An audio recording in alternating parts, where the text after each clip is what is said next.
ओम नमः शिवाय। शिव महापुराण अध्याय 19-20।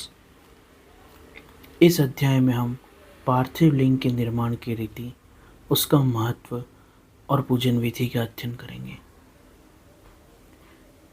सूत जी कहते हैं, महर्षियों, अब मैं वैदिक कर्म के प्रति श्रद्धा भक्ति रखने वाले लोगों के लिए वेदोक्त मार्ग से पार्थिव पूजा की पद्धति वर्णन करता हूँ। यह पूजा भोग और मोक्ष प्रदान करने वाली है। आहनिक सूत्रों में बताई हुई विधि के अनुसार विधि पूर्वक स्नान, संध्या उपासना एवं स्वाध्याय ब्रह्म यज्ञ करें। तत्पश्चात देवताओं, ऋषियों, सनकादि मनुष्यों और पितरों का तर्पण करें। अपनी रुचि के अनुसार संपूर्ण नित्य कर्म को पूर्ण करके शिव स्मरण पूर्वक भस्म तथा रुद्राक्ष धारण करें। तत्पश्चात संपूर्ण मनोवांछित फल की सिद्धि के लिए ऊंची भक्ति भावना के साथ उत्तम पार्थिव शिवलिंग का निर्माण करें।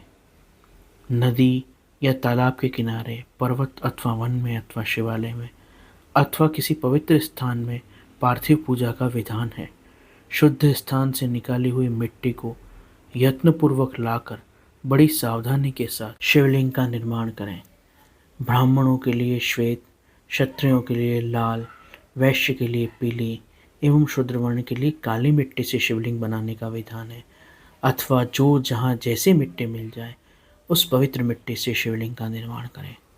शिवलिंग बनाने के लिए प्रयत्नपूर्वक मिट्टी का संग्रहण करके उस मृत्तिका को शुद्ध स्थान में रखें। फिर उसकी सिद्धि के लिए जल से उसे सान कर पिंडी बना ले।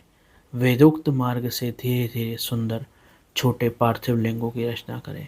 तत्पश्चात भोग और मोक्ष रूपी फल प्राप्ति के लिए भक्तिपूर्वक उनका पूजन करें।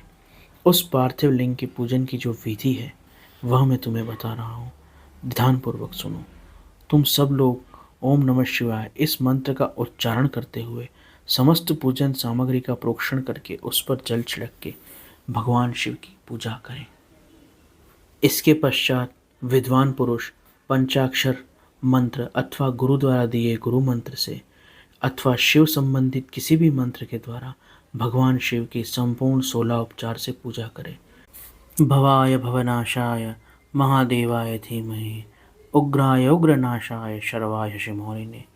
इस मंत्र द्वारा उपासक भगवान शंकर की पूजा करे और संपूर्ण 16 उपचारों को इसी मंत्र से अर्पित करे तो वह भ्रम छोड़कर उत्तम भक्ति भाव से शिव तत्व को प्राप्त करता है। क्योंकि भगवान शिव भक्ति से ही मनोवांछित फल दे देते हैं। यहाँ जो वैदिक पूजन विधि बताई गई, इसका पूर्ण रूप से आदर करते हुए मैं पूजा की एक और विधि बता रहा हूँ जो उत्तम होने के साथ साथ सर्वसाधारण के लिए उपयोगी है। पार्थिव लिंग की पूजा भगवान शिव के नामों से बताई गई है। वह पूजा संपूर्ण अभिष्टों को देने वाली है। मैं उसे बताता हूँ, सुनो। हर, महेश्वर, शंभु, शूलपाणि, पिनाकथ्रक, शिव पशुपति और महादेव, ये क्रमशः शिव के 8 नाम कहे गए हैं। इनमें से प्रथम नाम के द्वारा अर्थात ओम हराय नमः का उच्चारण करके पार्थिव शिवलिंग बनाने के लिए मिट्टी प्राप्त करें। दूसरा नाम अर्थात ओम महेश्वराय नमः, इसे जपते हुए भगवान शिव के लिंग का निर्माण करें। फिर ओम शंभवे नमः बोलकर उस पार्थिव लिंग की प्रतिष्ठा करें। तत्पश्चात ओम शूलपाणिये नमः कहकर उस पार्थिव लिंग में भगवान शिव का आह्वान करें। ओम पिनाकथ्रशे नमः कहकर उस शिवलिंग को नहलाए। ओम नमः शिवाय बोलकर उसकी पूजा करें। फिर ओम पशुपतिये नमः कहकर क्षमा और प्रार्थना करें।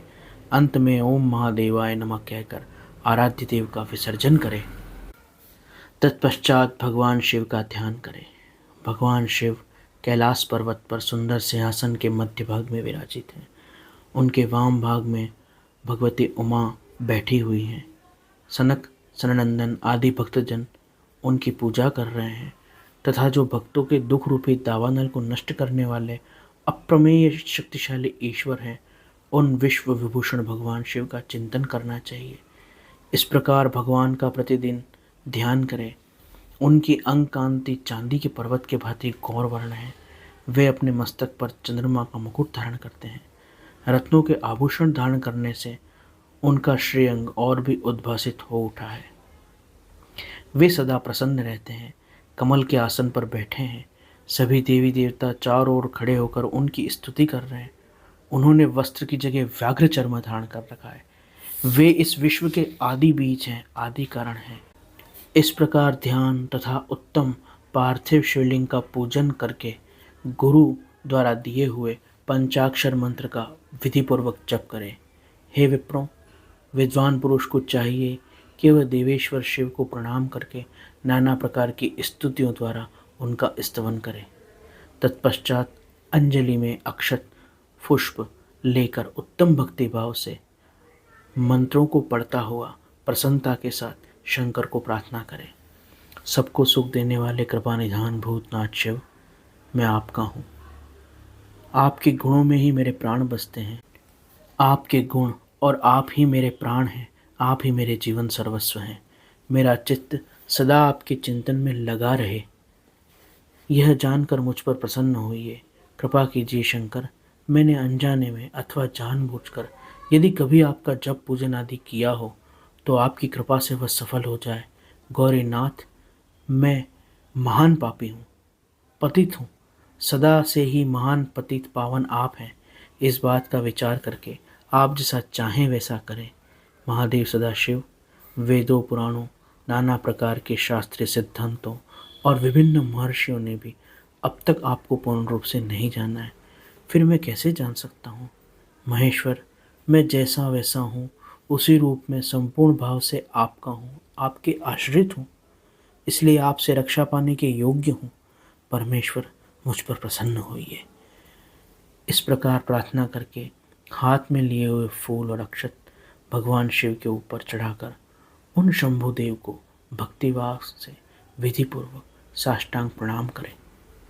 शुद्ध बुद्धि वाला उपासक शास्त्रोक्त विधि से इष्ट देव की परिक्रमा करे, फिर श्रद्धापूर्वक स्तुतियों द्वारा देव देवेश्वर शिव की स्तुति करें। पवित्र विनिश्चित वाला साधक भगवान को प्रणाम करे, फिर आदरपूर्वक विज्ञप्ति करे, अपने आप को अर्पण करें, उसके बाद विसर्जन करें। मुनियों, इस प्रकार की विधि पूर्वक की गई पार्थिव पूजा बताई गई, यह भोग, मोक्ष और मनोवांछित फल देने वाली है तथा भगवान शिव के प्रति भक्ति भाव को बढ़ाने वाली है। इस प्रकार विंध्येश्वर संहिता शिव महापुराण अध्याय 19 और 20 यहाँ पर संपूर्ण हुआ। शेष अगले अंक में। ओम नमः शिवाय।